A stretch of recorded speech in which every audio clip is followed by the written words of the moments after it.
Good afternoon, good morning, good evening to our distinguished speakers, colleagues and friends, all 300 of you. It gives me very real pleasure to open this important global seminar, Good Practices in Sovereign Debt Borrowing. It aligns with the core strategic themes of the Queen Mary Global Policy Institute in rights, inclusion and diversity, and resilience and sustainability. It could not be, in my view, more timely. This seminar, held under the auspices of the Queen Mary Global Policy Institute and the Institute for Global Law, Economics and Finance, brings together some of the world's finest minds in the field. We are joined by a panel of rare eminence who grace us with their presence. Barry Eichengreen is the George C. Pardee and Helen N. Pardee Professor of Economics and Professor of Political Science at University of California, Berkeley. He is a Research Associate of the National Bureau of Economic Research and Research Fellow of the Center for Economic Policy Research and Fellow of the American Academy of Arts and Sciences. Anne Krieger is a former World Bank Chief Economist and former First Deputy Managing Director of the IMF. She is Senior Research Professor of International Economics at Johns Hopkins University School of Advanced International Studies and Senior Fellow at the Center for International Development at Stanford University. Jude Moore is a Senior Policy Fellow at the Center for Global Development. He previously served as Liberia's Minister for Public Works from 2014 to 2018. Prior to that role, he served as Deputy Chief of Staff to President Ellen Johnson Sirleaf and was head of the President's Delivery Unit. Rodrigo Olivares Caminal is Professor of Banking and Finance Law at the Centre for Commercial Law Studies, CCLS, here at Queen Mary University of London. He has acted as a sovereign debt expert for UNCTAD, senior insolvency expert for the World Bank and IFC, and as a consultant to several multilateral institutions, central banks and sovereign states, and with commercial practice. Paola Subacchi is the former Director of International Economics Research at Chatham House. She's an expert on the functioning and governance of the international financial and monetary systems and advises governments, international organizations, non-profits and corporations. She has extensive experience as a media commentator and is the inaugural chair of the Queen Mary Global Policy Institute. I extend a very warm welcome to all of our speakers. The world of contagion, whether it's zoonotic or financial or political or technological, has hammered home an obvious but simple message. We are all interconnected. Asymmetries, exclusions, and perhaps of more direct relevance today, endless debt are causing terrible damage. The hour for transparency and sustainability in sovereign debt is upon us. And I, for one, hope we can rise to the legal, financial, and ethical challenge of our age. With that, ladies and gentlemen, it gives me pleasure to hand over to your chair, Paola Subacchi. Thank you. Thank you, Colin. Thank you, Professor Grant, and welcome to everyone. And good afternoon, good morning, and good evening. I know we have participants calling in and logging in from Asia. I know it's very late for you, and we are delighted to have you with us today. This is actually the inaugural event of a project which is called the Good Practice in Sovereign Borrowing. Then Professor Caminal and myself are actually leading here at the Queen Mary University of London. And so we are delighted to have this distinguished panel with us today to start to think about, to help us to think about these themes. It's a big box, as Professor Grant says, that is very important. It affects the life of many people and many countries. And so it is something that needs to be discussed, and particularly now, and particularly at the international level. So it's an opportunity for us to bring some of these themes and topics together and discuss it with this very distinguished panel. I tell you what we're going to do today. So we have limited time because, again, we do not want to exceed our video time. And so we have an hour and a half. We'll close promptly at 5:30 GMT here in London, and whatever is the time in your part of the world. We're trying to use this time as at the best, in the best possible way. So we'll have first of all, we have a panel discussion, and you know already the panelists because Professor Grant already introduced them.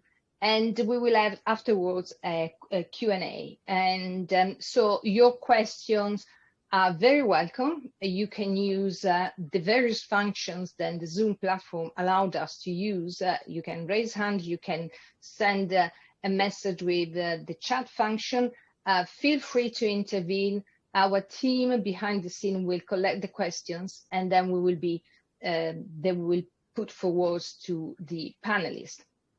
There is also the possibility to ask the so-called two fingers question. So something very urgent you want to raise with our panelists during the first half of this event. So feel free to do it. Raise your hand and ask this question, but it has to be very relevant to the discussion. Otherwise, please wait until the Q&A. What else we do today, and which are the other rules of the game? I would say we try to focus on good practice, and the stress we want to emphasize is the ex ante good practice. What needs to be done in order to make that sustainable? So for countries that incur into debt, how do they do it in a sustainable and transparent and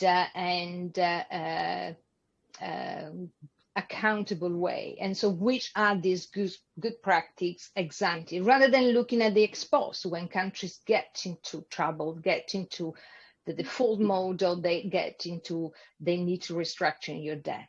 That doesn't mean we don't need to look at the situation that some countries are or have been, but we like to avoid to get too much involved in this discussion. So we want to really focus on good practices. That's what we like to get out of today. So again, there are lots of way of looking at this good practice. Without any further ado, I like to really turn to the panelists and start with a few sort of overview of where we are. So we know we are debt is increasing. We have the data, the figures, the situation, the health emergency that countries have experienced and are still experiencing has resulted in more public spending and more debt to face the emergency. So we see, and again, depends on the situation of each country, but we see that overall the debt is on the increase. So we'd like to start with Barry Ackergreen and ask Barry how the situation today is different, or is any different for what we had in the past. We read about today we are almost in a war economy kind of situation. What can we learn from the past, and which are the parallels we can draw? Well, I preferred the way you asked the question initially about differences or distinctive aspects of what we're passing through at the moment. Given what I do, I regularly get asked questions about historical parallels, and they started again last March, comparisons with the Great Depression and so forth. And my answer was and remains, the episodes do not compare. What we're living through now is different and distinctive in general, and as it applies to the debt problems of developing countries in particular. So the 1930s debt problems revolved around the collapse of trade, which is not the problem at the moment. In the 1980s, debt was debt to the banks, which is easier to restructure than bonded debt, fewer players, more leverage for the regulators to either expedite or delay the process. The Brady Plan is not a good comparison, the Brady Plan starting in 1989, because that again was restructuring bank debt primarily, and it's not a terribly encouraging parallel because it began only 7 years after the onset of that debt crisis.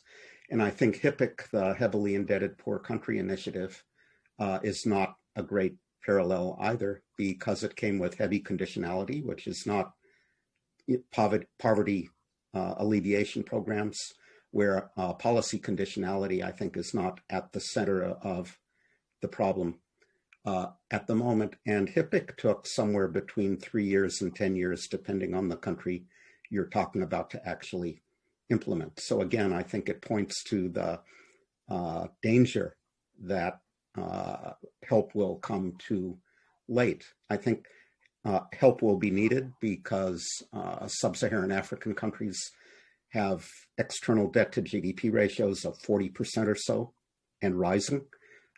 Central government debt to GDP ratios are 56% and rising. The DSSI, the one program in place at the moment, deferral of interest payments ranges from 0.1% to 1% of GDP. So it's a drop in the bucket. And I think the hand waving about private sector involvement, comparable treatment by private investors, remains at the moment hand waving. So I have some thoughts about good ex ante practices as well, but they really don't flow, Paula, from your question about history and historical parallels.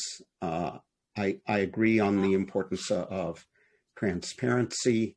I would flag the issue of contingent liabilities and implicit guarantees, which I'm sure will come up. I'm a big believer in single limb collective action clauses, for which I've been arguing since like 1996.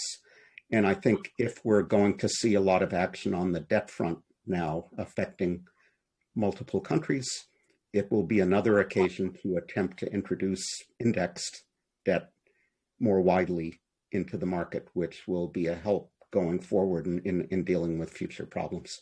So let me stop there.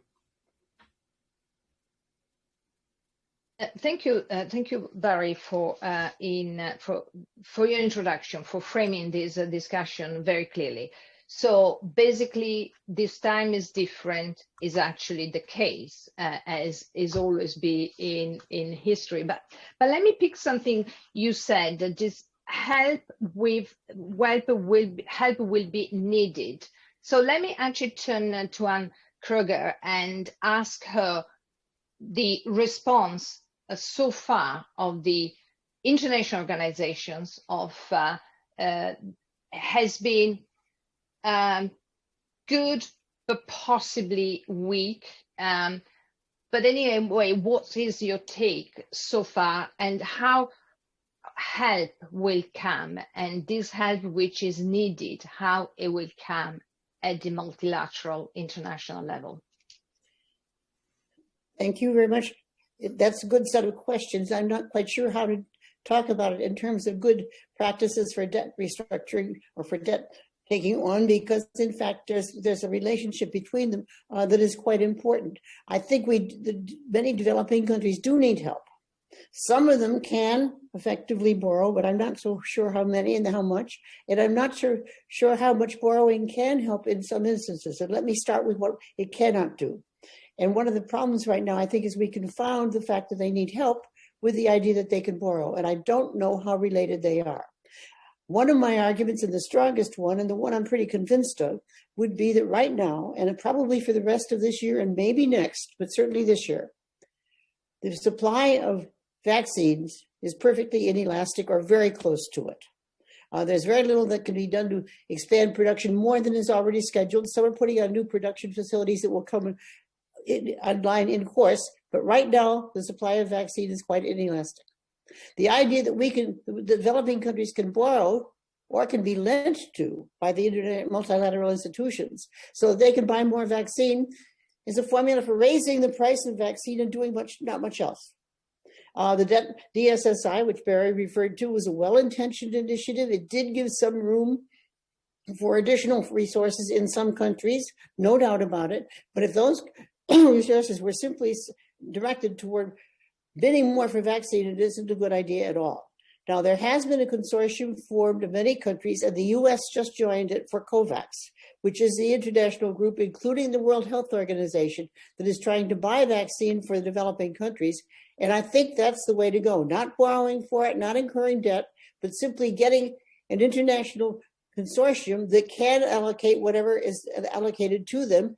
Then they do not end up with more debt when basically at the same time they have no more money. And meanwhile, they don't bid up the price of vaccines, so it's even more expensive if they do try to buy something. They don't bid it up for the US or for the Europeans or the Japanese or for the countries that have enough money to buy some of their own. So I would argue that the multilaterals, as simply a helping in COVID case, can do their best by supporting COVAX. Now, that doesn't say there aren't other things to do, of course. Many of the things that are otherwise to do, however, are domestic and depend on the domestic budget. And that, in turn, depends on what the situation is in terms of things like what they can do by raising taxes, what they can do by, in fact, borrowing more, which they may be able to, and I'll come back to that in a second, and what they cannot do because they don't have the financing available. With respect to the finances, the big problem is that some of them have borrowed so much that they will or already have encountered reluctance to lend to them more. And then there has to be some treatment of that problem, which does involve, obviously, changing practices in such a way that the fiscal deficits and other borrowing aren't as big. And that does involve especially the IMF. To some extent, Barry is completely right about now is not the time for austerity. But there are some countries where spending has gotten out of hand and where indeed something will have to be done or nobody's going to lend to them. And even if they do lend to them, it will just go for debt servicing unless something is done in any event. So I think there are issues that way as well that are fairly important. And I don't think they should be overlooked.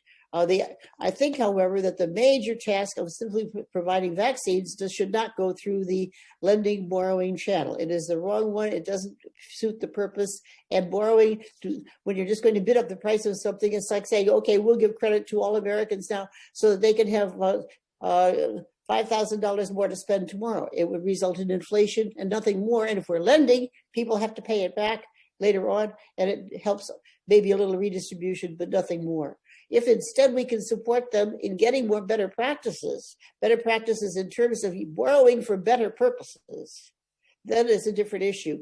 And I like always to start a discussion on debt by saying that, look, I can go on a round-the-world cruise, have a marvelous time, go first class everywhere and so on and so forth, and come back home and I can borrow to finance it. When I come home, I'm going to have to service that debt, and I will have to, if I was spending everything before, I'll have to cut my living standards afterward. On the other hand, if I've got a brilliant idea for a program that will indeed sell wonderfully on the internet, or I can invest in something because I've got a new recipe for a restaurant that will work out just beautifully, then it may make sense to borrow to finance some of the expenditures to invest in that. And if I do that, then of course, I will earn enough money so that I can repay the investment plus something. So I would argue that the most important good practice for borrowing is to be sure that the excess of spending over saving, which is what borrowing is for, and other capital flows I should add, the excess of spending over saving goes to purposes that will increase productivity and will increase real incomes in the future and will therefore be sustainable going forward. So I would use very different criteria for debt sustainability than I would for the COVID vaccine now, but both are important because if they don't do it and they otherwise borrow for consumption now, then later on there will be more of a burden and things need to be done. That doesn't say they shouldn't borrow at all, and some of them have room, and the interest rate is low. But when interest rates are variable and it doesn't long remain low, there could be problems. And I think most people looking forward do anticipate a time when interest rates could rise quite substantially as we finish with the COVID era and where we get vaccines enough for everybody and all that. So I'll stop there. Thank you very much. You gave us an enormous amount of points to think and to discuss. And I'm sure there will be, and in fact, I can see already some of the questions coming from our participants. Let me start to unpack a bit the various points you made in your talk. First of all, the vaccine. So basically what you're saying is that, and generally in your presentation, that should be incurred in a way that is sustainable. And so the international community, the multilateral organization, should help countries to have access to vaccines in a way that doesn't affect their debt. They do not incur in more debt in order to buy this vaccine. And this is really one and something you wrote for Project Syndicate, and I think it was a very interesting and good proposal. So again, we do not end up with poor countries needing to buy expensive vaccine, but it's all provided by the international community. Let me pick some of the things and turn to Jude and Moore, and maybe ask Jude if you could actually react. I know you have also your points to make, but you could react to Anne's view and proposal on the vaccines. And again, in this phase, the supply given to low-income countries in order to help them to face the emergency. Sure. Again, great being here. And I think on the vaccine question, it wasn't simply the idea of, my understanding of DSSI was that the deferment in interest payments would allow countries to be able to respond to the health crisis, whether it was testing or other things that might be affected by this. I think COVAX is supposed to provide up to 20% of vaccines for countries. But what happens, we reach herd immunity at 60+%. So what happens for the rest of that? And I think, so for example, in Africa, the African Union through the Africa CDC has created something called avert, that's the Africa Vaccine Acquisition Tax Team. And they have gone and acquired, by this point, up to 600 million more doses outside of COVAX, because COVAX, even at its best, is not sufficient. So that's on the question of vaccines. These countries have to do more than is currently available. Now, we might be able to see slightly more in terms of what's available, because this morning I saw that Sanofi is probably going to manufacture for J&J. So that might increase the availability of options on the market. But I think both Barry and Anne raised some really important points. In my view, the problem we face today, especially insofar as Africa is concerned, is that the response mechanism is mismatched to the problem. Well, on the first thing is that the composition of creditors over the last 2 decades has changed significantly. Well, the last debt crisis was basically Paris Club members and multilaterals. But now, with the rise of China as the dominant bilateral lender, the rise of the private sector as significant in terms of the lending portfolio, the borrowing portfolio of African countries, it's difficult to gather all of these together to respond. So that's the DSSI defers interest payments, but you would notice that some of the African countries have not taken up the DSSI because they want to retain their access to capital markets, right? So I'll give an example it's not an African country, but Mongolia. Total benefit to Mongolia under DSSI for now would have been $68 million. But Mongolia was able to go to the markets and issued a debt for over 5 years, bond for $500 million. So Mongolia had to, do you want $500 million or do you take 68 million from DSSI? So DSSI is incomplete. It is also slow. It's been so slow that some countries are not participating in DSSI. The final thing I would say is, in terms of the global mechanisms to deal with this, is DSSI is out of the G20. But over 60% of debt services over the next 4 years are due to China alone. right? So is the G20 the best forum to be able to do this when one member of the G20 has 60% of the debt? I mean, China is the dominant bilateral lender on the continent, right? So in terms of where do we resolve this, we see a diminished role for the Paris Club, a diminished role for the G20, and it seems as if insofar as Africa is concerned, maybe it makes sense for the Africans to take this up at the next FOCAC, right? Because FOCAC is where China deals with Africa as a continent. And for the last 20 years, the agenda at FOCAC has been set by the Chinese. So on the debt question, especially because China is such a dominant lender in Africa, it makes sense. I'm not saying that we should abandon DSSI or abandon G20. It just seems that because of China's dominant role, it might make sense for countries in Africa that borrow from China to engage in another forum to be able to deal with that. I think the final thing that I would say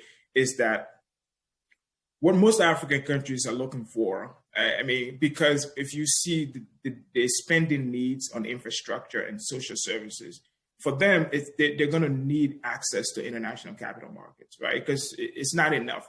More than 40% of African infrastructure over the last decade has been provided out of the budgets of African governments. They've breached the limits of what they can do there, but the need is still great. And so what are the best practices domestically, regionally, and internationally that can sustainably allow them to borrow and still be able to carry on? And I think those will come up in our next, in the next portion of our comments, but I'll stop there. Thank you very much. And yeah, exactly. I think it is something we like to go back and into our discussion. But let me bring in Rodrigo Olivares Caminal and maybe ask Rodrigo if he can give us a sort of overview of the status quo now. And then again, this fragmentation of the picture that makes intervention, debt restructuring, but also good practice ex ante very difficult. Thank you, Paola. I think that coming last, I will try to pick a little bit on the speakers that went ahead of me. And I think that one common issue that has been raised by Barry and Jude is the issue about the DSSI.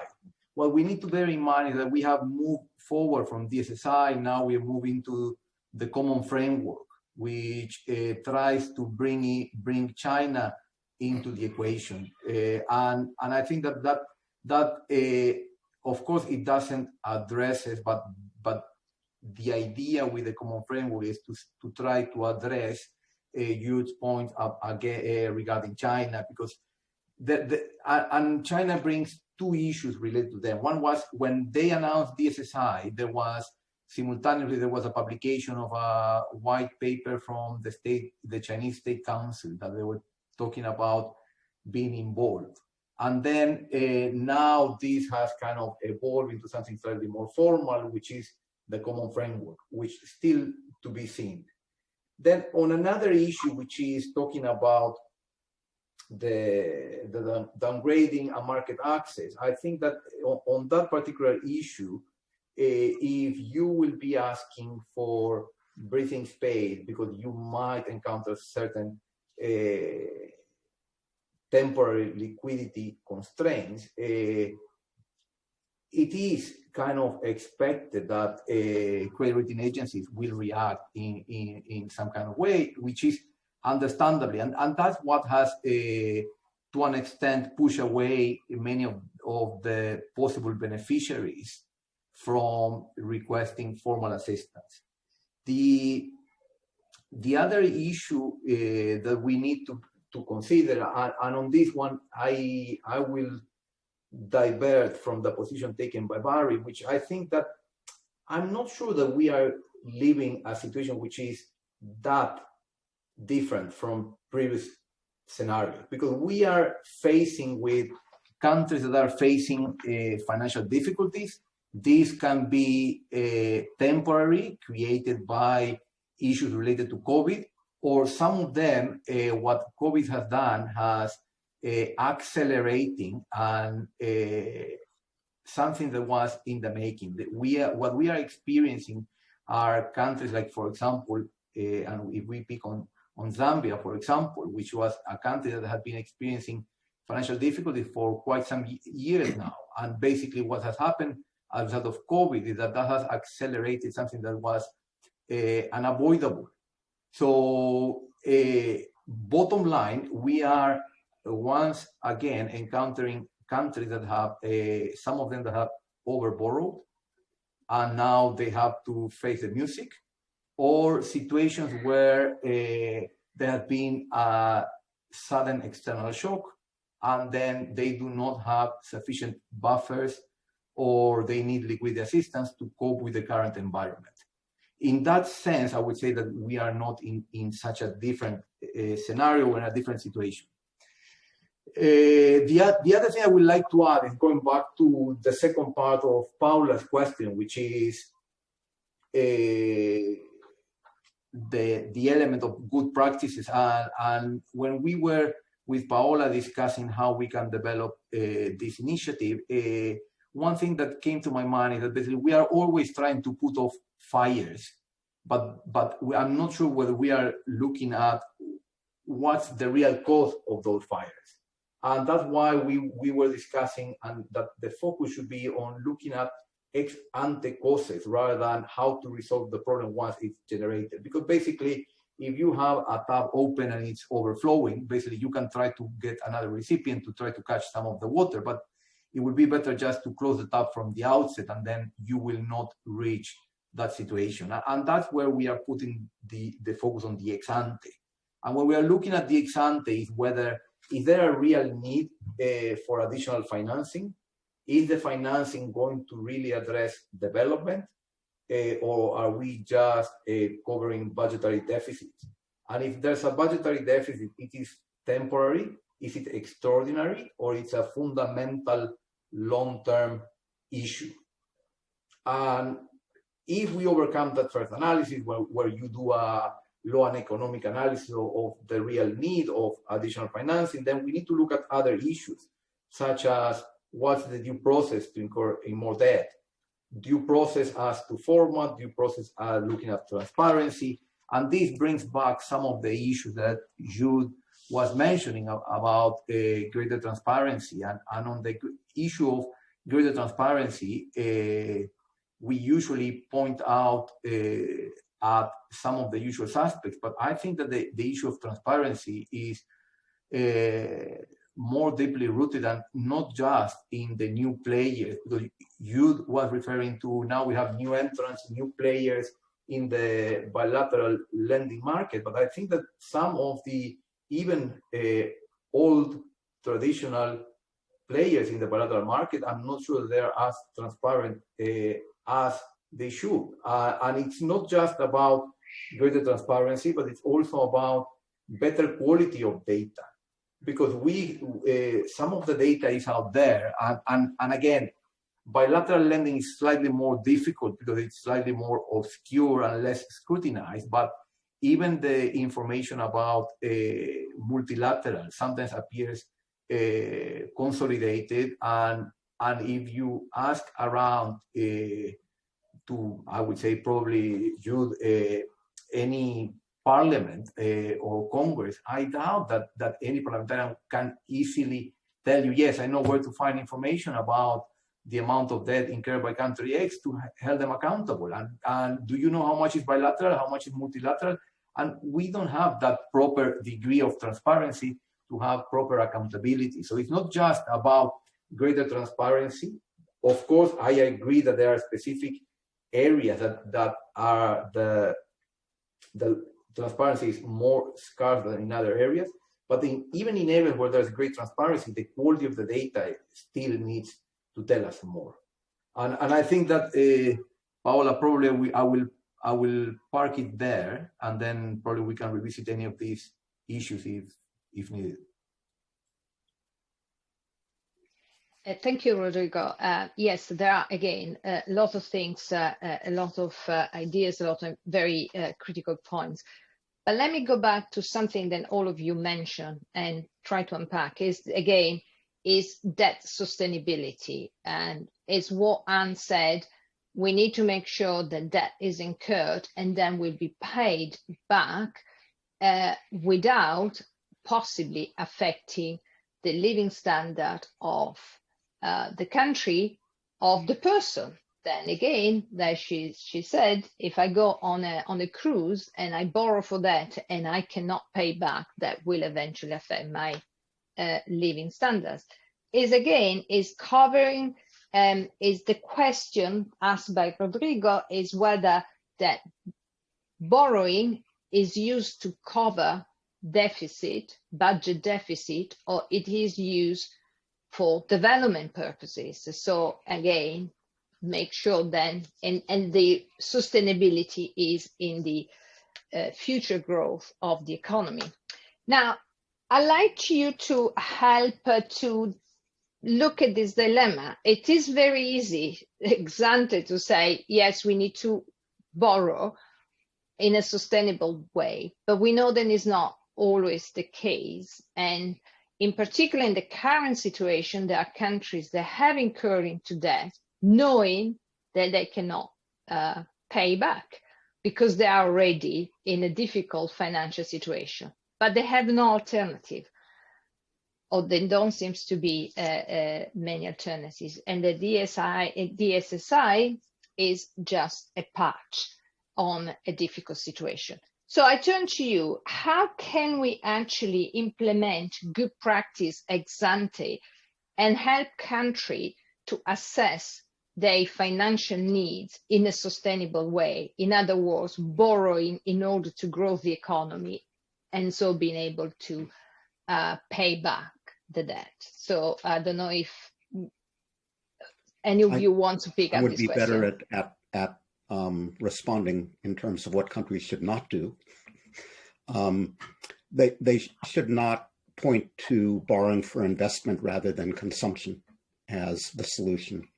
There was something called the Lawson Doctrine, Nigel Lawson, when Chancellor in the UK, 1990 or so, said, don't worry about our external position. We're borrowing in order to invest, and therefore will grow and it'll work out. It didn't work out. Not all investment is equally productive. Do not take debt sustainability analyses too literally. I think they're useful exercises, but they're imprecise. They have very limited forecasting power. So they're like bank stress tests. Better to do them than not to do them, but don't take them too literally. I don't think transparency is a magic elixir that will solve, eliminate bad borrowing practices. I'm all for transparency, but I don't think that even the greatest imaginable transparency in terms of borrowing will prevent governments and countries from running into the wall. Mongolia, as Jude pointed out, can borrow currently at 5%, and it's growing at 5%, so that looks okay. But as soon as the Fed begins raising interest rates, Mongolia will be able to borrow at 10%, if at all. Markets react to events, and they overreact to events, transparency or no transparency. Could I say something? Okay, I agree with much of what is said, but not quite all. And let me just say, I agree with very strongly on the transparency issue. One of the major issues in trying to do anything is simply the borrowing, especially by the private sector, is diverse. Even governments, however, very often do things off budget. They have contingent liabilities and things that don't show up in ways that are easily translatable into debt per se. For example, many countries are running into difficulty because they've been very generous with pension payments for government workers. When that happens, those contingent liabilities become actual liabilities of the government. And when the government can't finance it, there's a problem. Now, to say that, okay, but they need something for something else, so they have to borrow anyway, will only work while they can borrow or otherwise get funds. And what happens to countries is that when that point comes, of course, the markets close to them and they cannot borrow and they cannot even roll over their debt. And as they do that, there are problems with all of that. I think the idea that we can ignore what's going on in the lending side is important, or is important and wrong, because the lending side is the ones who are going to decide whether they're willing to lend or not. And markets have been accused, sometimes correctly, of lending too much in advance. But then, of course, they're also accused of not lending enough when times get bad. And yet private lenders are going to do some of both. And that's going to be an issue. And it's not one that you could say, well, they need to borrow anyway. They may need to, but they won't be able to. The issue of contingent liabilities is, I think, very important in many countries, and the transparency issue is important too, and they're related to each other. What kind of accounting do you want on the government pensions? Should they be counted as part of the potential debt of the government? If they're not fully funded, how should you go with this? There's so many other things that could be put on one side or the other of the balance sheet that is very, very difficult. I did some work 6 years ago, I guess, with one place where, in fact, what happened was that every year there was a balanced budget that was announced publicly and was submitted to the parliament. Insofar as expenditures exceeded that, they simply went into somebody's drawer and got paid the following year. So every year, the unpaid liabilities were increasing, but that never showed up on the books anywhere, not even to the prime minister in question, because, of course, individual departments were doing it and they did not have the budget under control. And so many of those things happen, that much as I think it's important to urge, and by the way, the IMF does urge to get the control of that and to get information on it, it's incredibly difficult. And it has become even more so now that we have multiple types of lenders, more countries that are not cooperating with each other, and I have in mind particularly China, who is not sharing information with the others, and that makes it very much harder to try and figure out what's going on, but that's going to continue to be the case, I think, and we may as well be realistic about it. We can get better, but we can't, I don't think, get good. Can I just add to that? I think there is a convergence here on the issue of the quality of the data and contingent liability. One of the things that we've noticed, especially in my part of the world and the continent, is significant amount of domestic debt, especially government is not paying vendors. That accumulates, right, over time. And so it might not show up in terms of the total debt stock, but it is. And eventually it precludes the ability for the government to do, and it has an impact on the local private sector also, because if the government's not paying them, it's going to have an effect on productivity.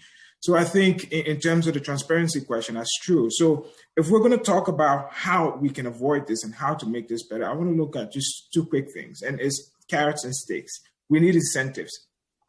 I think currently within, especially for African countries, so we've gone from one country with sovereign rating in the 1990s to 21 now with sovereign rating. So they're increasingly having access to international capital markets. And that access itself imposes a certain amount of discipline, right? So it's incentive enough because you get punished or rewarded by the quality of your governance, hopefully, from the lenders. But the second thing also, I think, so that should actually help with public financial management within countries. That's what countries can do, and they should do. We saw Mozambique, where $2 billion in debt was hidden. How is that even possible, right?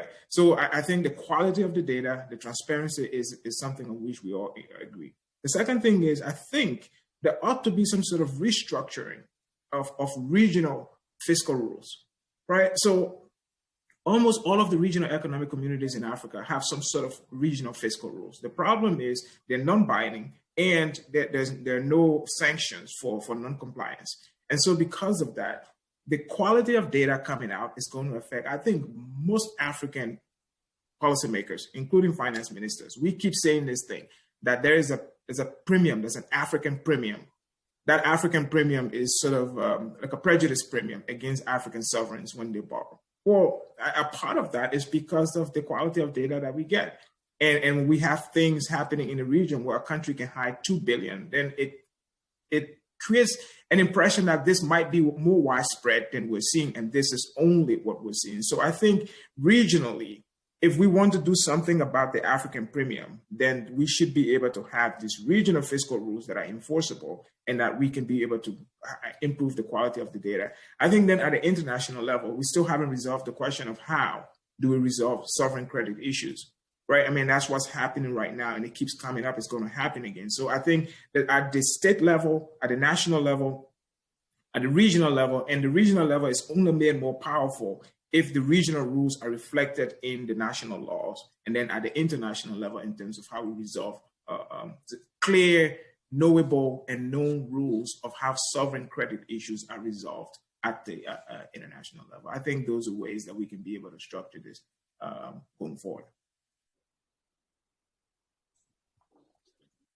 Rodrigo, would you like to ask anything here? Very, very briefly, because I'm conscious about the time, and I think that we need to give space for the questions from the audience. But I think that on the issue of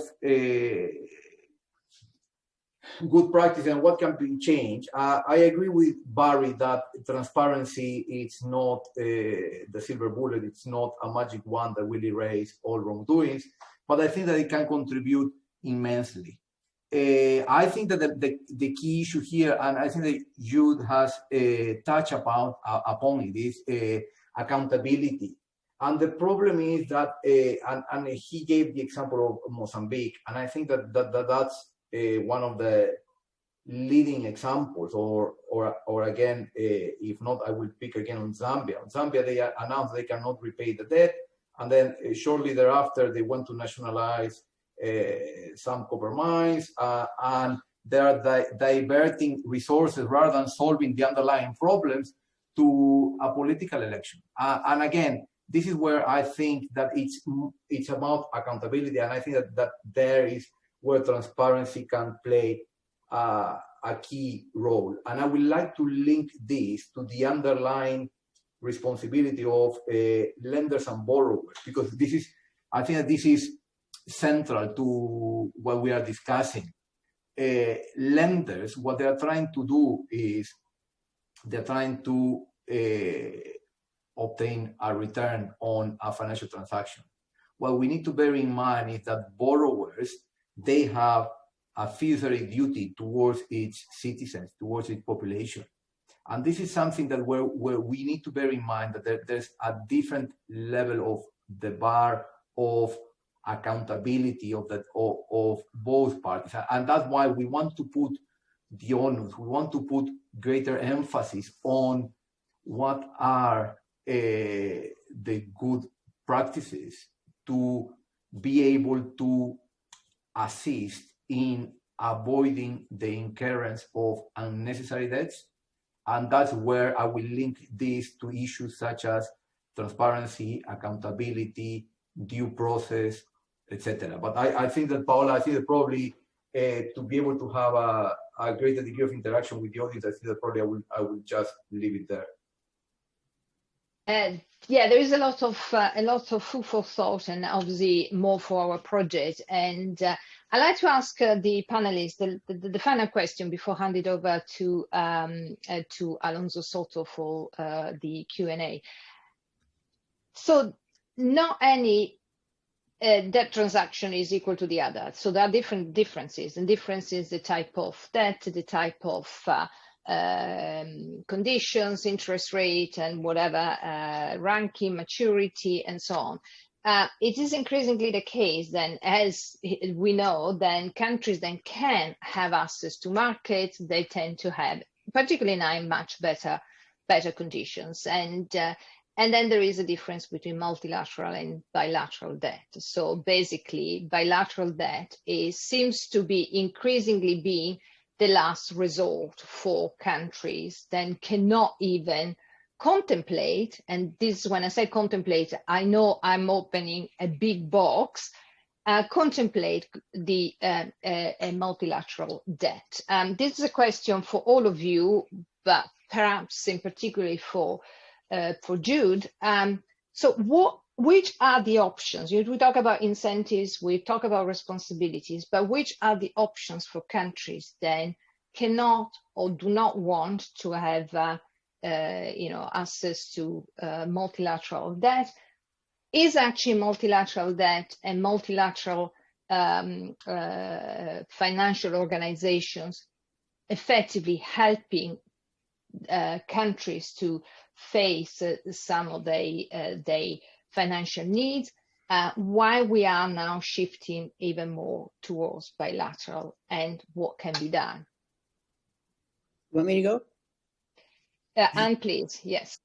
Okay, well, I mean, first off, one reason to borrow from multilaterals is because when the multilateral lends, it's, so to speak, a seal of good housekeeping for the country saying that we think debt is sustainable, which in turn induces the creditors to start to extend some credit.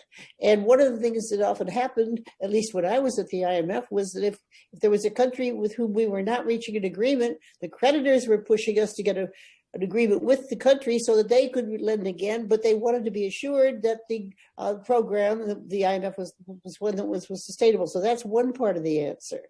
The second part of the answer, of course, is that, and this is important, I think, in all these discussions, and this is not particularly specific to this, but it's important nonetheless, and that is, what should countries do? Well, countries do what their authorities decide.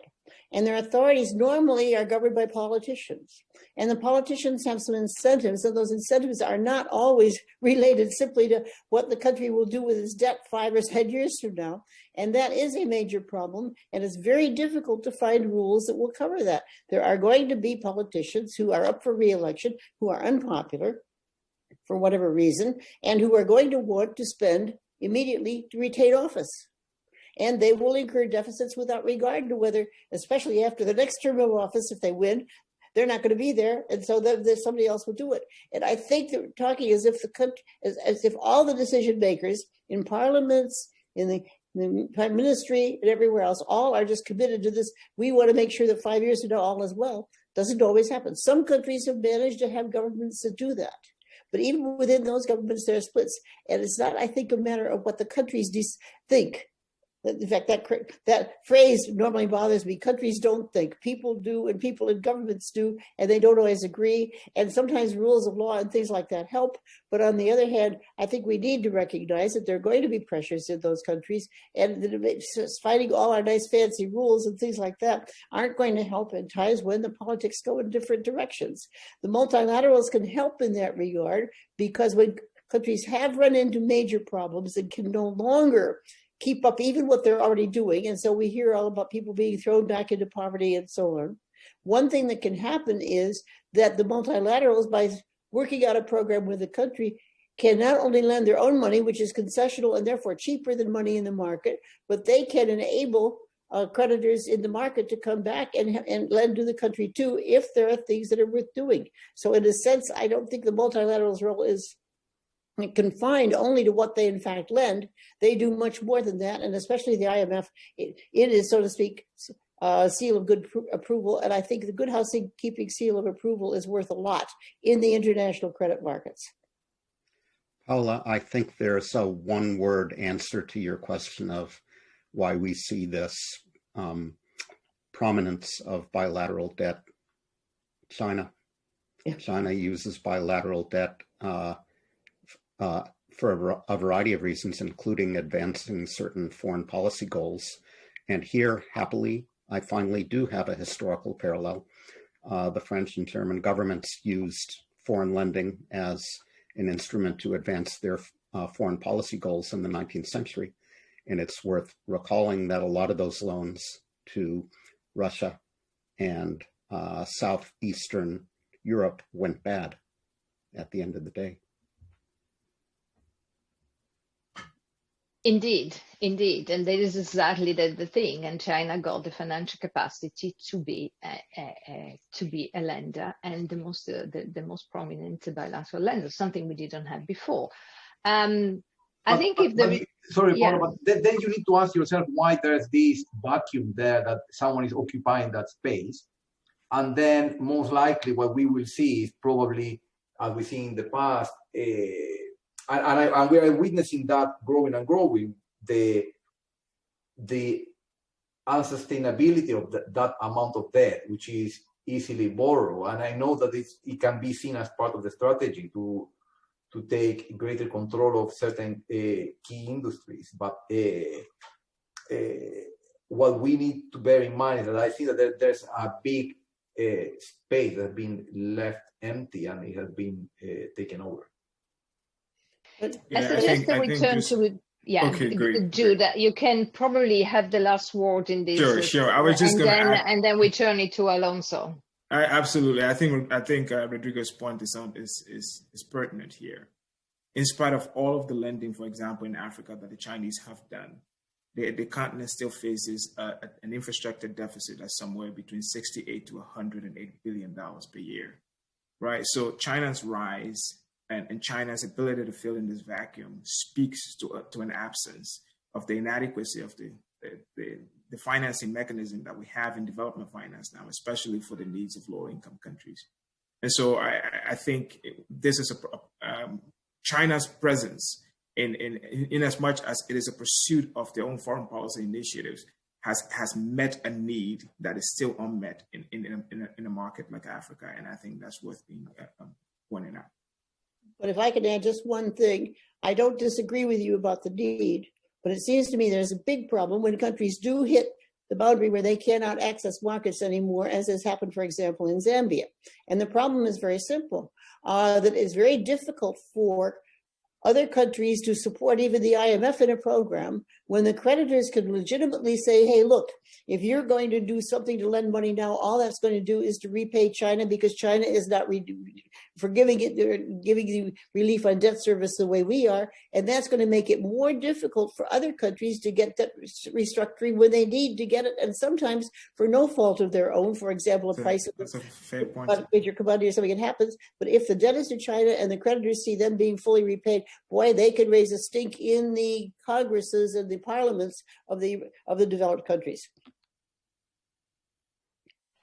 Thank you very much. I think this panel has proved exactly as challenging and interesting as we were expecting. And we got so much questions open and challenges that then I think it will keep us occupied for the next few years. But I'm sure that our participants, and I can see the numbers of questions appearing on our screens, will have even more challenging questions. So I quickly turn to Alonso Soto, a journalist from Bloomberg. And Alonso, over to you for moderating this debate. If you can pick up as many questions as possible and satisfy our participants' interest. Thank you very much, Professor. I appreciate it. I appreciate all the panelists in here. I also appreciate a lot of participants. I see 158 participants right now. There's a lot of questions, and I just want to make this as conversational, as dynamic as possible. So I ask the panelists to, give me short answers if possible. I'm going to start with a few questions on my own, but then I will try to also to ask some of the questions that are being put forward in here in the Q&A. I cover economics in Africa, I cover economics in Nigeria, and for me it's very clear to see the consequences of the pandemic. It's very interesting to see how some officials in some of these countries, mostly in West Africa, are concerned with what's happening, and you see the fiscal buffers sort of depleting and how they're rethinking finances. So the first question I wanted to ask you to Professor Eichengreen, there's a lot of questions right now about the responsibility that private creditors have in pushing governments to improve sovereign debt governance. I wanted to ask you specifically in this next phase of the DSSI, which is the common framework, if you believe that, we're likely to see a success in bringing private creditors into the table and see private creditor participation. And can we actually use that to increase transparency? Can we use that to improve practices? My heart says yes, my head says no. I still regard outsourcing the problem of private debts to the Institute of International Finance as putting the fox in charge of the henhouse.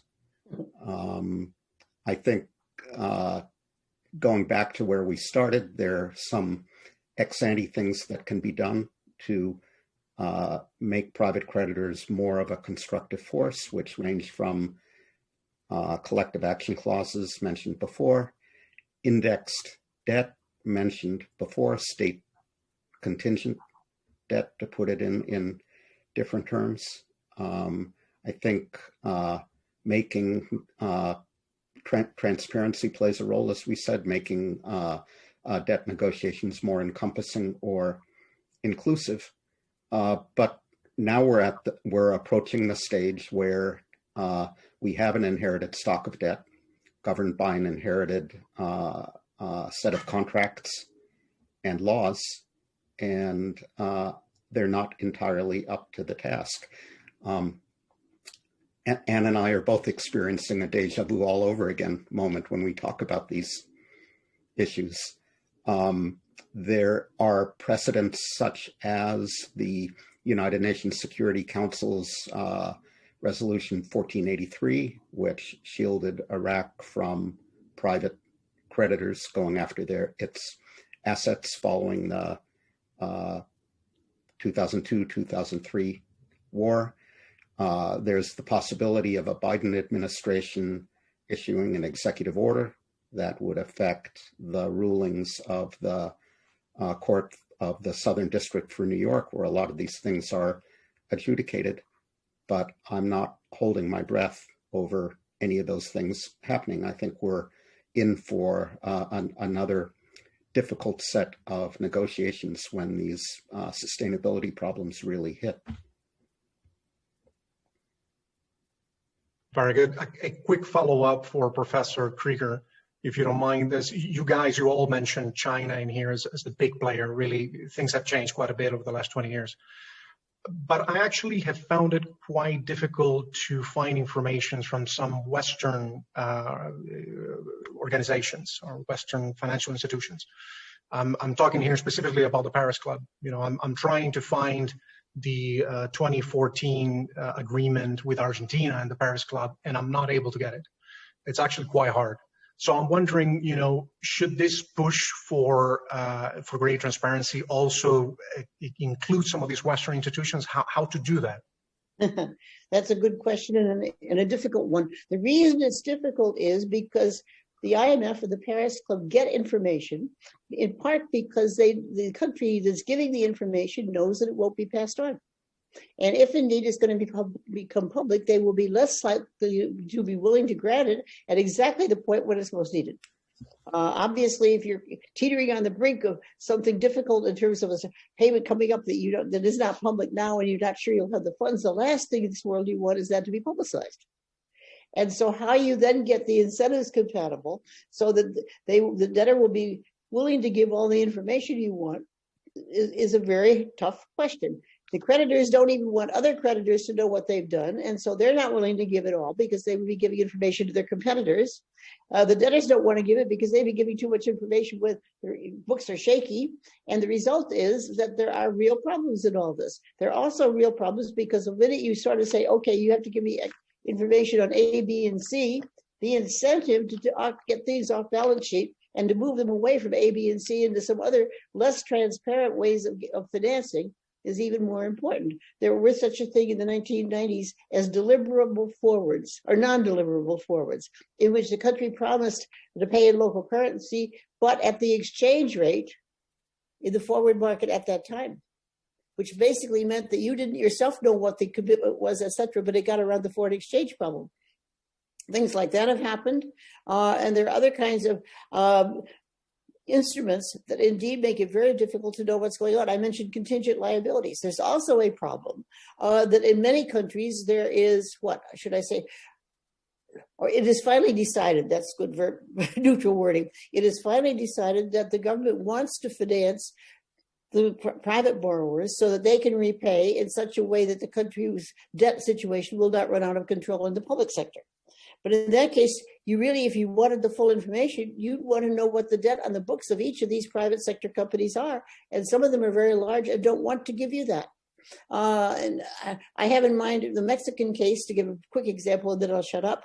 In the 1980s, when Mexico was in difficulty, one of the things that happened was that the Mexicans the government forbade short-term borrowing because they thought that short-term borrowing was much of their difficulty. Well, what happened was that a businessman who shall remain nameless, but a CEO of a large company, went to New York. And he said, here's some bonds of mine. I want to sell those bonds to you for a year, and then I'll buy them back from you. So what was it? It was a bond transaction. And so basically a capital account, in came the bonds, or out went the bonds. And so there was no impact in terms of anything on the debt statistics that were reported. And yet there was something had shifted from the private sector then to a year later, a foreign exchange obligation in a way that wasn't immediately apparent. And so many of those types of transactions are possible. And I think it's ridiculous, of me at least, maybe somebody else is more imaginative, to even try to think of something that would block all foreign exchange liabilities and assets on the books in ways that was not transparent, unless, of course, you had such complete capital controls as a country like South Korea or North Korea, and even North Korea has problems because there are lots of off-book transactions. So what's the incentive for China to open up then?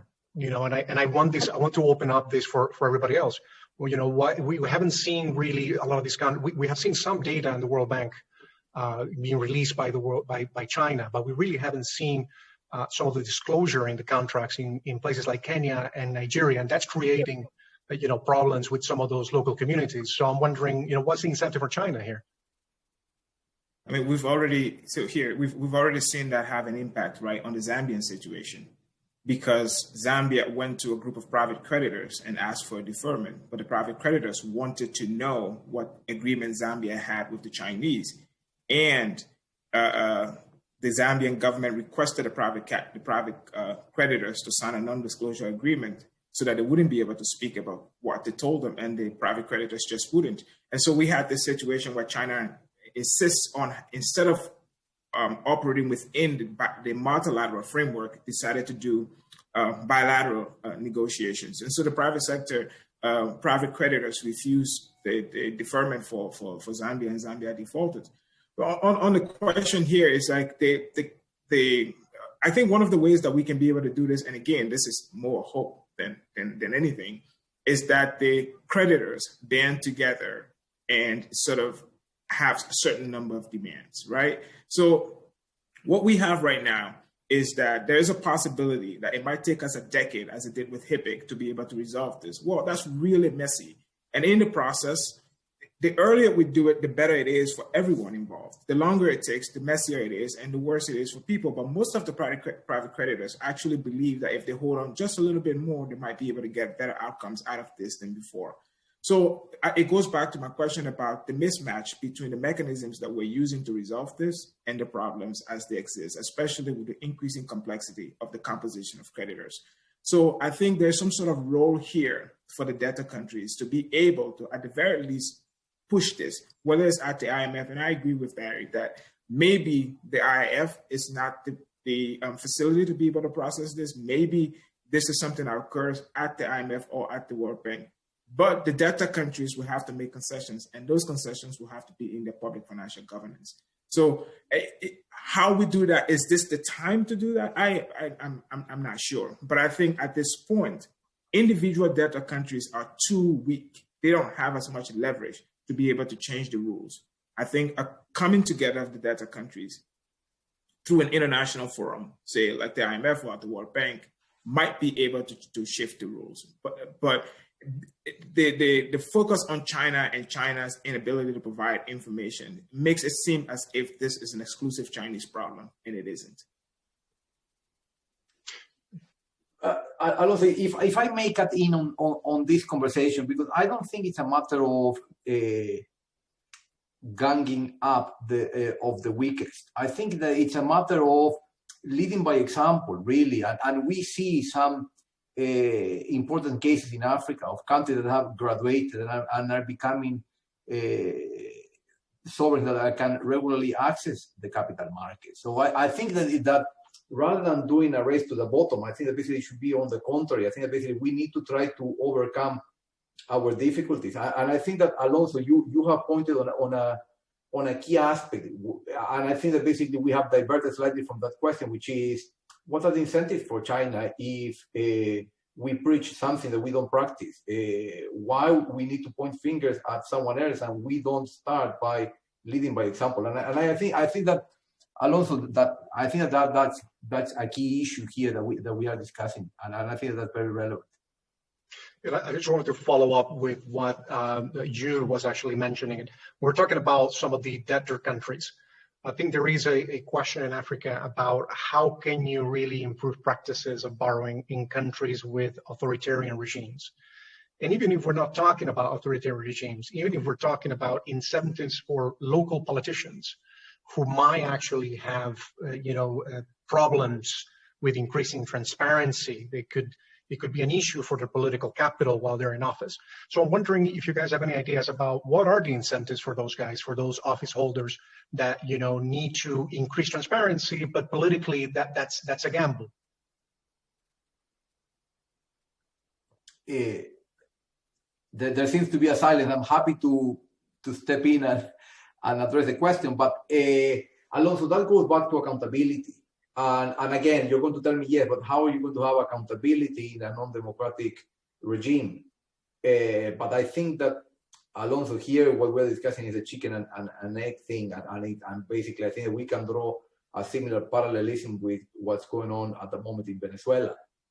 And I think that the issue here is that you have a country that will soon be out of the capital markets, then it soon be out of the financial markets altogether. I know that you will probably find some bilateral lenders that might be willing to step in, but then you will have issues as to the repayment of the debt, whether there had been due process, what had been the use given to those funds.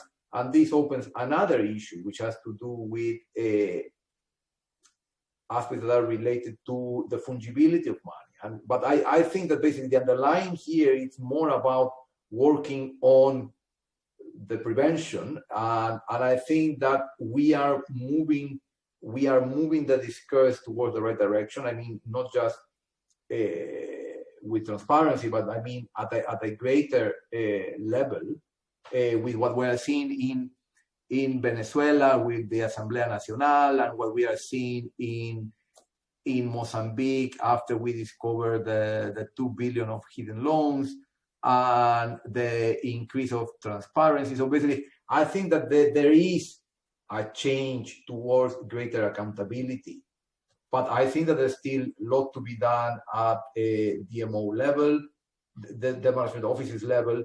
I think that there's still a lot to be done on, you pointed out, Alonso, with transparency and Paris Club vis-a-vis non-traditional bilateral lenders.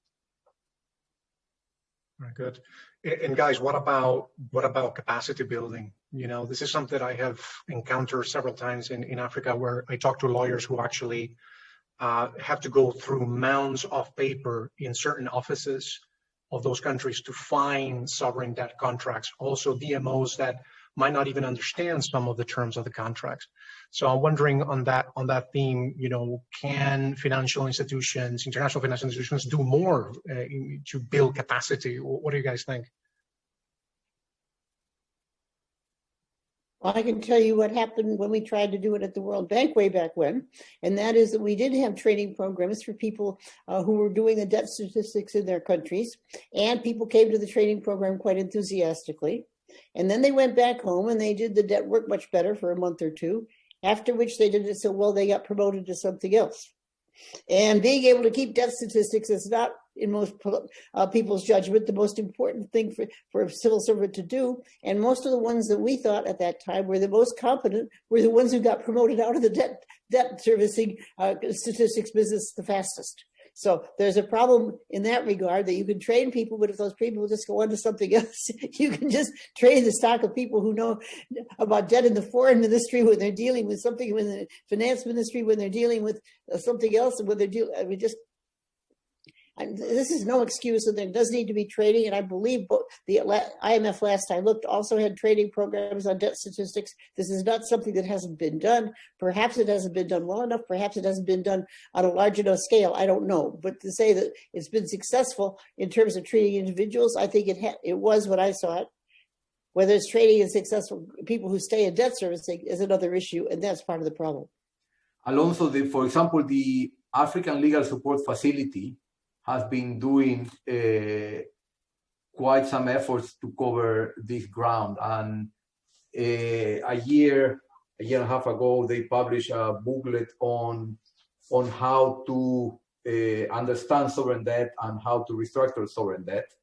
And on top of that, the African Legal Support Facility has an online training on sovereign debt issues, for example. And also, I know that the African Legal Support Facility and the Sovereign Debt Forum. Both of them are working in capacity building in Africa at the government level and DMO offices. Very good. I think it is growing, and I think that there's a great need for that. But again, I think that takes time in the building. Very good. I'm going to open it up. We got a couple of questions. This one was a question that we got right at the start during registration. This is from Marina Larianova. She's from the Russian Presidential Academy of National Economy and Public Administration. I think this is a question that is either for Professor Krieger or for Professor Eichengreen. What is your opinion on the new SDR's allocation for alleviating the debt burden of the DSSI eligible countries in other developing countries? And if I can just add, could you use an increase in IMF resources as leverage to improve governance? I would favor a new allocation. I would be more enthusiastic about it if it came with a commitment from the advanced countries to pool the allocation so it could be recycled and targeted at the countries most in need. And I think it's important to distinguish countries who have reasonably good governance and are suffering from the pandemic. Heavy conditionality is to, quote, improve institutions is probably not needed in the short run from countries where conditionality is needed. I would share the view on looking at conditionality in that way, no problem there in countries that are. The big problem with SDR allocations, however, is that they are given in proportion to the countries, to a formula. Exactly. And the trouble with that formula is that it doesn't have much to do with where the need is. And so even if you had the advanced countries doing the reallocation, it's not clear that it would go to those most in need. So I guess, like Barry, I think anything that will help is a good thing. But on the other hand, I don't think it gets to what I will call selective approach that would be better in terms of getting to help to where it's needed. Exactly. I would just add that, and just like Anne said, the proportional distribution is so stringent. And it means that, so for example, almost all of the countries in Africa, say if $500 billion were issued in SDRs, the countries in Africa would probably get around $30 billion. It's, really, really a drop in the bucket. So simply a reissuance of SDRs is not going to solve the problem, which goes back to Barry's recommendation in terms of pooling. If we can get that commitment from the rich countries, and I don't know if we're going to be able to get that commitment. So yeah, and every little bit helps, but I think it'll be really limited in terms of the impact it can have. Very good. I have another question here from Andrea Presbitero. I believe she's an academic from Johns Hopkins University. In terms of good practice, I'll be interested in the participants' view on contingent debt instruments. For instance, what about bonds with a floating grace period to allow for temporary shocks? What do you guys think? No reason why not if creditors want to do it. Alonso, I think that any financial innovation that can help and assist, and I think that Anne has hit the nail on the head. It's basically, as long as there's appetite for that, it should be greatly welcomed. There has been an initiative championed at some point by the Bank of England and the Central Bank of Canada about GDP-linked bonds, and also there are other initiatives like instruments with embedded clauses that you can take interest holidays. But all this needs to have a greater take, and it takes a lot of time into making that transition from the current debt instruments that we have into those that are more, let's put it between inverted commas, esoteric or with funky terms in them. And talking about funky terms in here, what in some of the controversies that we have seen in Africa in recent years, we see a lot of hidden debt. a lot of this is linked to, well, a lot of it not, but some of it is linked to resource-backed loans. We have seen that in Congo. I was wondering, what you guys think in terms of how to increase transparency and whether some of those loans that are being renegotiated now, if some of these countries should make them public, and how do you do so when some of these companies are private, some of them are traders? So I'm wondering what your opinion is. There is Transparency International's businesses done with a lot of the mining companies that seems to have done some good in some places, but it's also been abused some places, so I just don't know. I once had a conversation online with a Kenyan economist. It was about the SGR. And up to today, the terms of that loan and the documents still aren't public. And I was speaking with the Kenyan economist and asking if it were possible for a government to be committed for billions of dollars over the long term, and nobody actually seen, the public still hasn't seen it. And apparently it's possible in Kenya. In Liberia, it couldn't happen. So all of our laws, all of our debt has to pass the national legislature. It has to be passed into law as an act of the national legislature. And the way it works for legislation to become law, it has to be published into handbills and made public. So there's no way outside that process to be able to acquire loans, to be able to hide them. So I think something like that in a country that sort of ties the hands of the policymakers and make it almost impossible. Because the thing is, if you lend to the Liberian government and they didn't go through that process, subsequent government could actually dispute the legality of that law because there's an established process in law of how you establish debt. And so I think one of the ways that we can be able to do that is to have that reflected in the law so that both the lender and the creditor have an incentive to be able to do that. That's very interesting. But when it comes into the actual, I'm trying to get a sense in here of the history, and maybe Professor Eichengreen can help me with this, but in changing some of these laws and changing some of those practices, litigation like the one that we're seeing in Mozambique right now, with the case of hidden debt that includes local officials and Credit Suisse, are those kind of cases, emblematic cases? Can they send a positive precedent? Can they be good? Can they change things? I was wondering what you guys think. So I'm not familiar with the details of the Mozambique case, and I can't think of historical precedents for similar litigation with spillover effects to other markets. Alonso, I can step in because I'm more familiar with the case of Mozambique, and there's still ongoing litigation, and more than one at the moment in London. But I think that the reason why we are mainly discussing transparency now is as a result of what happened in Mozambique.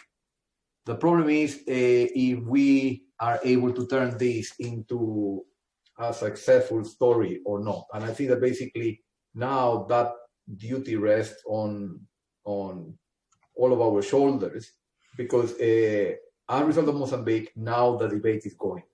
We have the set of principles published by IIF, then we have something similar for multilaterals, but now what we need to do is we need to capitalize on that. I published a paper where I was suggesting that on any new financing, you need to agree in advance a disclosure annex or a disclosure exhibit that you are going to have been pre-agreed at the moment of lending. But at the moment on bilateral lending, that's on a voluntary basis. And then, Alonso, as you were referring, you are struggling, you're having difficulty with Paris Club. I mean, G8 countries disclosing their arrangements with debtor countries.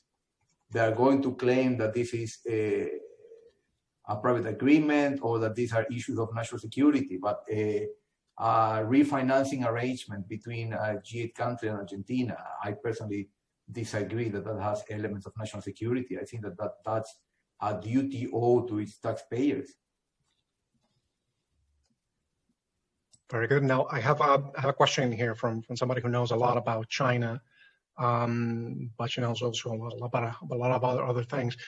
This is from Professor Deborah Brotingham from Johns Hopkins, and this is a question for Anne Krieger. What chance is there that the time has now come to return to your proposal for a sovereign debt workout mechanism at the global level sponsored by the IMF?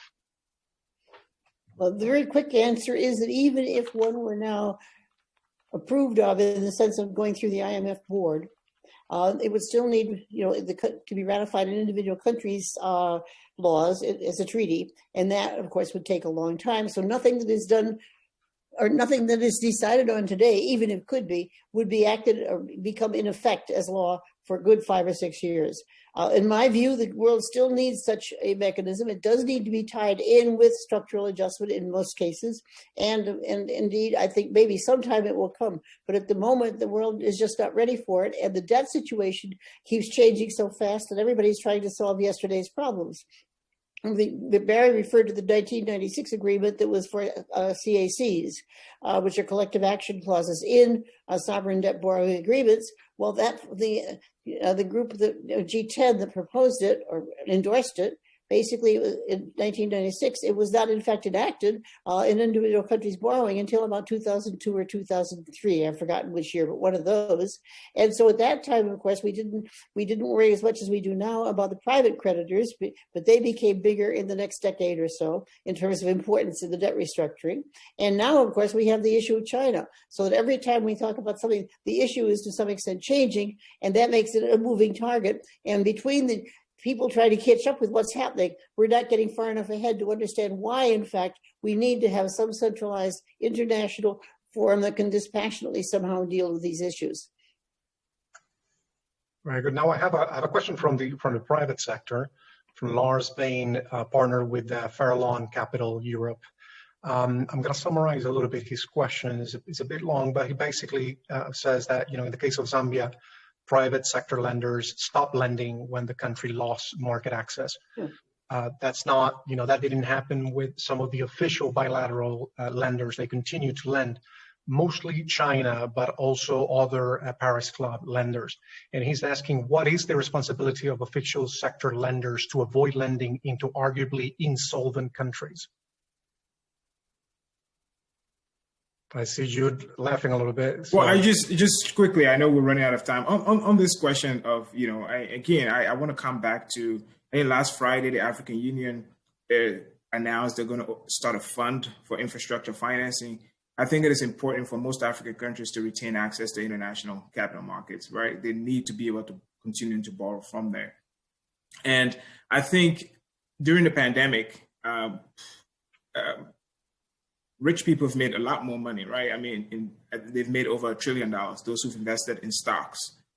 Whereas some of those people chose to lend their money. Instead of investing it in stocks, they chose to lend it to African sovereigns. If we waive the African debt now, it means that those who lend to Africa in these times lost and those who invested elsewhere won. So what we should do, I think for us across the continent is how can we come to a resolution where we're still attractive as a destination for that we can still lend, we can still borrow on this.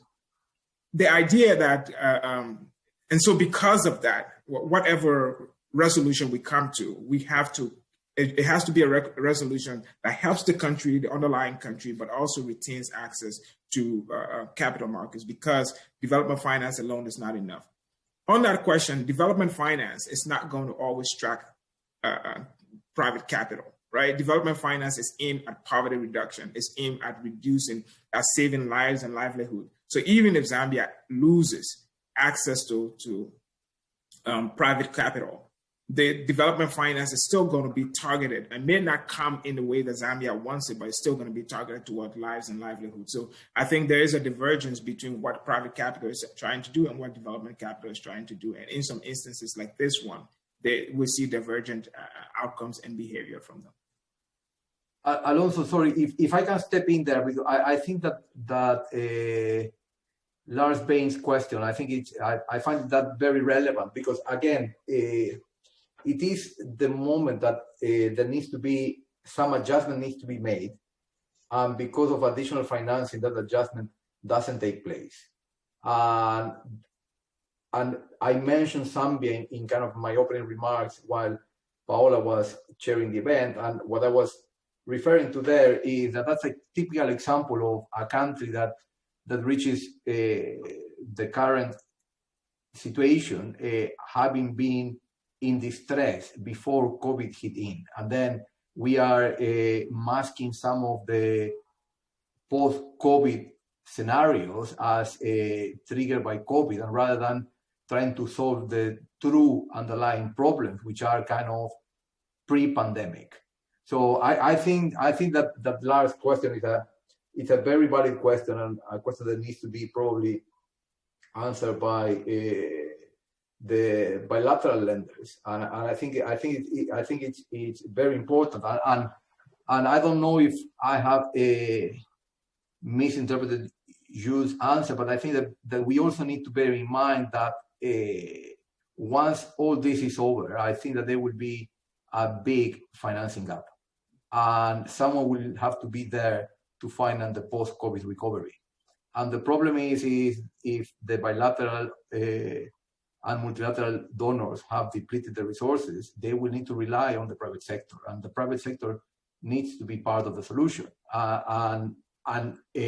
With some of these initiatives, the only thing that I sense that we are doing is we are pushing the private sector away, because we are pointing fingers and signaling them as if they are the bad guys in the room. And I think that with that question, that is a question that is evident that creates some degree of moral hazard. Yeah, Professor, but at the same time, we see yields of African sovereigns actually down, with the exception of Ethiopia. And I was wondering, in this situation that we're right now, which a lot of these countries, you see their fiscal buffers really depleting, people really concerned about the future because revenues are down. And at the same time, there is a voracious appetite in the market for high yield debt. Could that lead to actual better practices, more scrutiny over that incurred, or the contrary? Are we going to see actually countries being desperate and just trying going out into the market, or whoever lender can give in a loan? But Alonso, I think that we go back to what were kind of some of my opening statement, which is we need to make sure that there's proper degree of accountability. So what are you borrowing for? Do you really need the money? Are you just trying to avoid the unavoidable? And these are the fundamental questions that we need to answer. And these point me to think of some of the serial defaulters that they know that they don't have a reputation, and they default again and again because they prefer to go out in the capital markets, borrow while they're in office, then leave a time bomb for whoever inherits the government, then the government defaults, and they come back in shining armor to take office again. So this is what we need to bear in mind, Alonso, at least in my view, is that accountability needs an important role. And the problem is that now, and that's why I share the view with Barry that transparency is not the magic solution, because now, as a result of what we saw, we are moving into transparency, and we're trying to solve the problem from Europe or New York, while the problem is one of accountability at each of the capitals. Desperate search for yield on the part of investors is not conducive to improved practices anywhere, anytime. I see. When it comes into what Professor Olivares is talking, which is greater accountability, is there any mechanism? Is there any platform? Is there any ideas on how you can actually monitor how this money is being spent? Is that something they can only achieve through reforms of local laws, as Mr. Moore is saying, or is there anything else that we can do? Is there could we create a global registry of both commercial and bilateral official debt, and have that platform serve for monitoring? What do you think? There is a problem with that, and that is that money is fungible. And if you can have a budget in which you waste on subsidies for the rich and everything else, and then decide on an excellent irrigation project to get financing. And then, so the project for getting the borrowing is not the project that's really wasteful. And unfortunately, that's exactly where some kind of International Monetary Fund oversight does turn out to be important. The idea that you can monitor every project is wrong, and countries have a right to spend money as they wish to. But on the other hand, you cannot decide that you're going to waste all your money, then go at the margin and say, I've got a good idea and I'll spend on this and borrow for that. And that is the crux of the dilemma.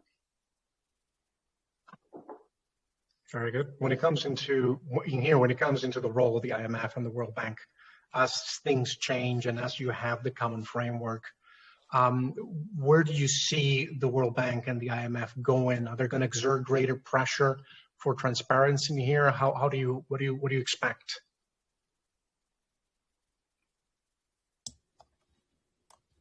Well, this has been an emphasis of the two institutions for decades now, and rightly so. What more they can do, I'm not sure. Very good. I would just add that I think, for sovereigns that are coming back to the IMF and the World Bank, they're coming here because they're in a bind. And I think there has to be some sort of condition. You just can't, and there has to be some sort of condition in terms of changes in public financial management or some improvement in the governance. But I want to come back to the recommendation that I made before, that it's not enough that this pressure for better quality in terms of financial governance and better quality of data, that it simply comes from the international level. I think it has to come from regional, and hopefully we can be able to build constituency within countries too for that, especially if it is incorporated into domestic law. That's not going to solve this problem today, but since we're talking about ex ante and thinking about what happens in the future, because there is going to be another credit issue with sovereigns. So I think that's the way we can do it, so that it's coming from three pressure points and to be able to get that to work. Very good. Very good. Guys, also, we have a lot of questions in here, and I'm trying to see which one I can pick in here for you guys to answer. Okay, here's another question from Lars. I'm sorry, because this is the one that I see here. I do not understand Professor Krieger's answer. Does she argue that official sector lending should be less transparent than private? I argued that there are some kinds of information that the official sector can get on condition of confidentiality, and that if the official sector were required to reveal all information, it would get less. Very good. Now, this is something that we have seen concerning with that global debt relief push over the last 2 weeks. We have seen the downgrade of Ethiopia after it announced that it will participate on the common framework. Again, in here, there's always a lot of questions about the role of rating agencies. And I'm wondering what you guys think in terms of, are they really being integrated in this? Are they doing more harm than good in this, in this new phase? And how, can they threaten the success of this? Never been a fan. I think that enlightened advanced country governments could remind the rating agencies of our collective effort to advance the greater good, and that the rating agencies get goodies from governments. Their ratings are used for regulatory purposes, among other things, so that they should be conscious of their social responsibilities.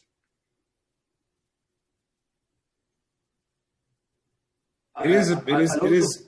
Oh, sorry, Rodrigo, go ahead. No, I just want to clarify on Alonso's question. Are you referring to credit rating agencies, or are you talking about the common framework in general?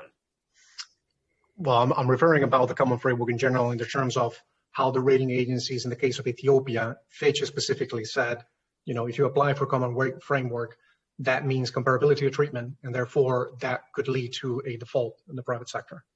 when that's why they downgraded Ethiopia in that case. Okay, so sorry, but it is more linked to the role of credit rating agencies in the common framework. Okay, that's correct. On that, I would say the same that I said at the outset. If you are experiencing temporary liquidity issues and you ask for some kind of extension or rollover of interest payments, it will be expected that you will be downgraded. But for me, it's relatively straightforward, but I don't have any issue with that. I was just going to add that, I'm of two minds on that.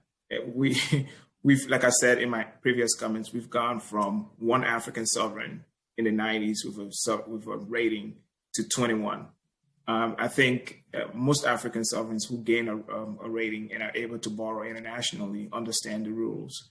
And the rules are a bit stringent, especially in a situation like this. But they sort of benefit from the rules when they get access to the markets. And then when the rules apply to them in a situation like this, it's sort of like, can we tweak the rules so that they treat African sovereigns differently? I don't know. I mean, if we were to create a whole class of rules for African sovereigns, how would it affect their ability to access markets? So I don't know. I to be honest, I don't know. Very good, guys. I think we're running out of time in here. They're telling me that I need to wrap it up. So I was wondering, if Professor Olivares or Professor Subaki have any final thoughts in here. I think that I would just like to thank all participants and also the panelists. I think that this has been a very fruitful discussion. I think that this was the first of hopefully other events, and also we are working on two research papers. One is more of a concept paper doing a mapping of the current status quo to identify what are the weaknesses and what are the good practices out there. And then we will start focusing on specific issues of good practices and problems and see what can be done. This is, as has been introduced from the outset, this is a joint initiative of two research centers within Queen Mary, University of London, and it is a multidisciplinary approach to where we are planning to do studies in law, in economics, in finance, in politics and social sciences. And we would like just to thank you very much for your support. I will kindly ask you to stay tuned as we will continue developing this initiative. We are in the process of building up the website for this project, which is the website that appears on the flyer and the website that you use for registration purposes. So we are also collaborating this, and we're doing this in collaboration with the Sovereign Debt Forum. And we are planning another event for the end of March. So we will let you know in due course. And just once more, thank you very much for your time, your attention, your contributions, and big thanks to all those that help us make this possible. Paula, I think that will hand over to you. Thank you. Not much to add because we are very late. Thank you very much to all of you. A splendid start for our project, and stay tuned.